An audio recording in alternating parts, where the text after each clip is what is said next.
One day, Bunny was eating a carrot.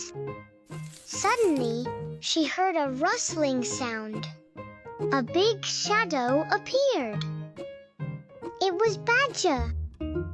He growled, "Ah, woo!" Bunny was very scared. Just then, Little Fox jumped out.